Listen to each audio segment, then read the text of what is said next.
자, 여러분은 폭발성 가스가 가득한 방에 서 있어요. 불꽃 하나만 있어도 모든 창문과 문을 거대한 불기둥으로 그냥 날려버릴 강력한 폭발을 일으킬 수 있어요. 그리고 여러분은 성냥을 들고 있네요. 이 방보다 더 큰 목표물이 필요해요. 태양계 전체에서 가장 큰 폭발성 가스실은 어떨까요? 목성을 소개합니다. 태양으로부터 5번째에 있는 우리 태양계에서 가장 큰 행성이죠. 폭은 지구의 11배이며 태양계의 다른 행성들을 모두 합친 것보다 거의 2.5배 더 무거워요. 만약 목성을 저울에 올려놓는다면 균형을 맞추기 위해 약 317개의 지구가 필요할 거예요.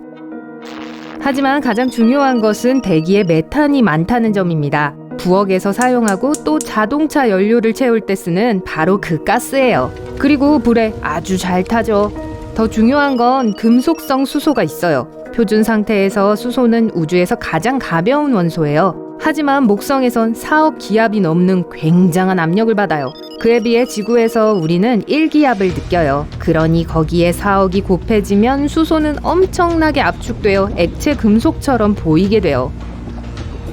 금속 수소는 훌륭한 연료가 될 수 있어요. 일반 수소를 태우는 것보다 20배 더 많은 에너지를 발산하거든요. 그러니 여러분은 성냥을 갖고 아주 재미나게 놀 수 있어요. 좋아요, 가봅시다. 첫 번째 문제는 거리예요. 목성은 우리와 행성 하나의 거리에 있습니다. 하지만 이 길은 화성 뒤의 소행성대에 의해 막혀 있어요. 거대한 암석 파편들로 가득하죠. 평균적으로 각각의 소행성은 로스앤젤레스에서 라스베가스에 이르는 거리만큼 넓을 수 있습니다. 하나의 주만큼 큰 암석들도 있어요. 그리고 그중 가장 큰 소행성은 세레스입니다. 이건 거의 알래스카만큼 넓어요. 심지어 외성으로도 여겨지죠. 그리고 이 위험한 목성으로의 여행은 약 650일이 걸려요. 우주선 안에서 거의 2년 동안 지루하게 지내는 셈이죠. 비교하자면 우주 비행사들이 우주선에 탑승해 가장 오래 지낸 시간은 84일이에요. 하지만 우린 여러분이 가장 좋아하는 DVD 컬렉션과 팝콘 몇 봉지 들고 가게 해드릴게요. 하루가 끝나면 여러분은 직장에서 힘든 하루를 보낸 후 잠을 잘 수 있을 거예요. 2년 후의 미래로 빨리 돌아서 목적지에 도착합니다. 여러분은 이미 목성 표면에 성냥불을 붙여 풍선처럼 그걸 터뜨릴 상상을 하고 있어요.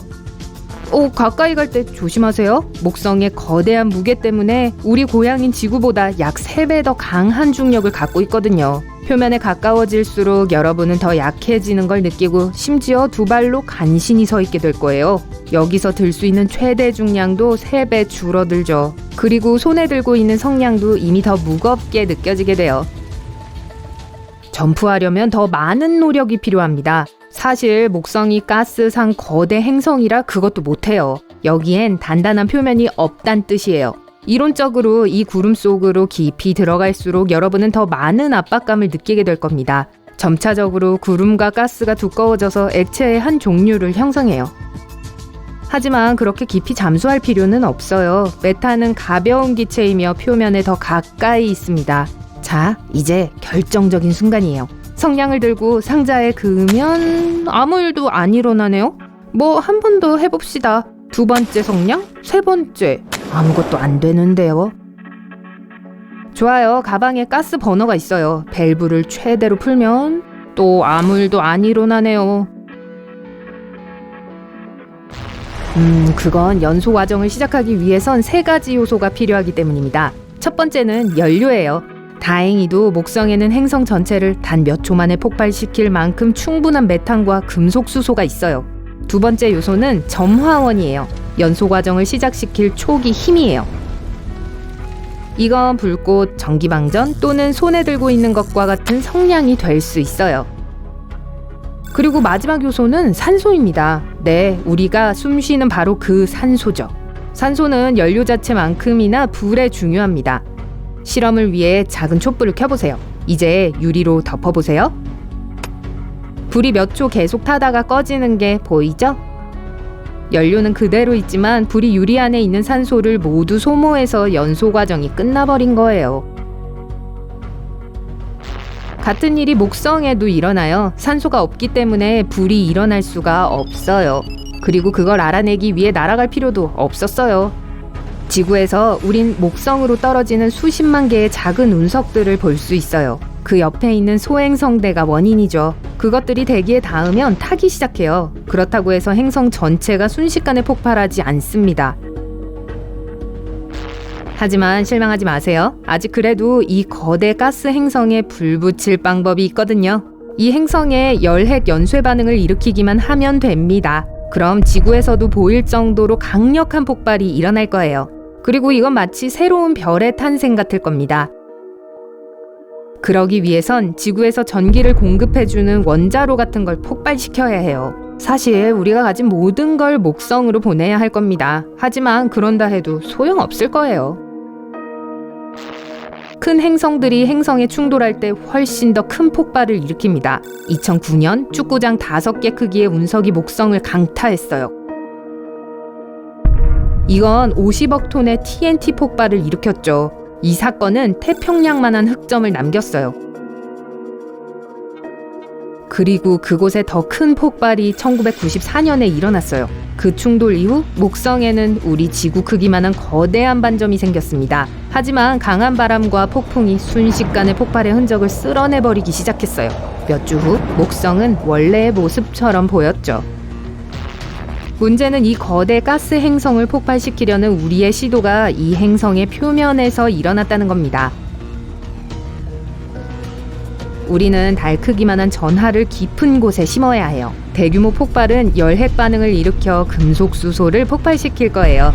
폭발 과정이 설정되고 몇 초 안에 목성은 거대한 풍선처럼 폭발합니다. 하지만 이것은 인류가 볼 마지막 광경이 될 겁니다. 이 폭발은 지구와 다른 행성들의 안정적인 궤도를 방해할 거예요.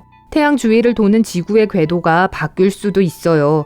그러면 우린 동쪽이 아닌 세계 어느 쪽에서든 동이 트는 걸 볼 수 있게 될지도 모릅니다. 폭발로 인한 강한 바람이 지구에 닿으면 우리의 대기권을 없애기 시작할 겁니다. 곧 우리의 행성은 오존층을 잃게 될 거예요.